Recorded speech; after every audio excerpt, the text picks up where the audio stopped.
শহরের মেয়ে হয়ে বড়ই বিপদে পড়লাম, কি যে একটা জ্বালায় আছি বলেন তো। হ্যালো এভরিওয়ান, আসসালামু আলাইকুম। কি অবস্থা সবার? আশা করি ভালো আছেন। আমি আল্লাহর রহমতে ভালো আছি।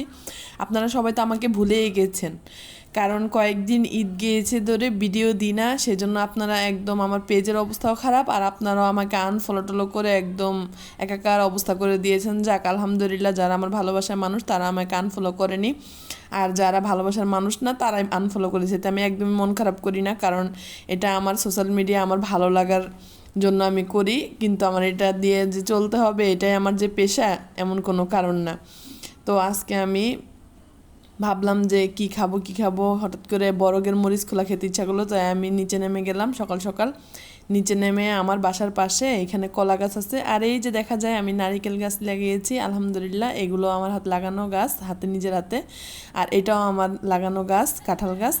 তো আমার বাড়ির পাশে এই যে এখান থেকে আমি কলা পাতা কেটে নিয়ে আসছি, আর এখানে মরিচ আর রসুন সুন্দর মতো ভিজিয়ে রেখেছি কতক্ষণ, যাতে একটু নরম হয়ে যায়। তারপরে ইচ্ছা মতো পাটায় বসে বাটাবাটি শুরু করছে। আজকে তো আমার হাতের অবস্থা 12টা বেজে গেছে ভাই রে ভাই, কি আর বলবো।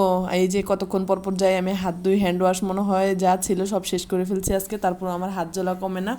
কিন্তু গ্রামের মানুষ আগের দিলে নাকি মরিচ বেটে খেত, আমার শাশুড়ি বলতো সবসময় নাকি মরিচ বেটে তরকারি রান্না করতো। ইভেন আমার বিয়ে হওয়ার পরও দেখছি আমার শাশুড়িকে বাটা মরিচের তরকারি খেতে, আমার দাদিও রান্না করতো, মানে খুবই মজা লাগতো। তো আজ কয়েকদিন যাবৎ আমাদের এইখানে এলাকার মধ্যে কারো বাসায় গ্যাস নেই, আর আমার এই গ্যাসের চুলাটা হয়েছে জাদুকরি একটা চুলা। এই চুলাটা তো আমি পাল্টাবো না সহজে, কারণ যে যাই বলুক, অনেক মানুষ আমাকে প্রশ্ন করছিল যে আপু আপনি এই গ্যাসের চুলাটা পাল্টান না কেন? ভাই আমার এই মানে এই গ্যাসের চুলাটার বয়স অনেক বছর, 2011 সালে মেবি কিনা হয়েছিল, তখন থেকে আমি এটা ব্যবহার করতেছি। এটা রং জ্বলে গেছে, কিন্তু এটা এত মানে শক্ত, অন্য অন্য চুলা এখনকার চুলাকেও হার মানাবে। তো যাই হোক, কথা না বাড়িয়ে আমি যেই কাজ সেই হয়ে গেল।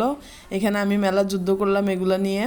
তারপর আমি কলা পাতাগুলো সুন্দর করে ধুয়ে নিয়েছি, মাছগুলো সুন্দর করে ধুয়ে এখানে বাটা মশলাটা যেটা ছিল, অন্য অন্য কোনো কিছু আমি অ্যাড করিনি। সুন্দর মতো সরিষার তেল, লবণ, হলুদ, আর এই রসুন আর পেঁয়াজ বেটে রেখেছিলাম যে মরিচগুলো, সেগুলো দিয়ে সুন্দর করে হাতে মাখিয়ে আমি এখানে বরফটা সুন্দর মতো বরফ দিয়ে পেঁচিয়ে এখানে ফ্রাই প্যানে বসিয়ে দিয়েছি। আমি অনেক চেষ্টা করছি বরফটাকে সুন্দর মতো প্রসেস করার জন্য, কিন্তু দুর্ভাগ্যবশত আমি পারিনি।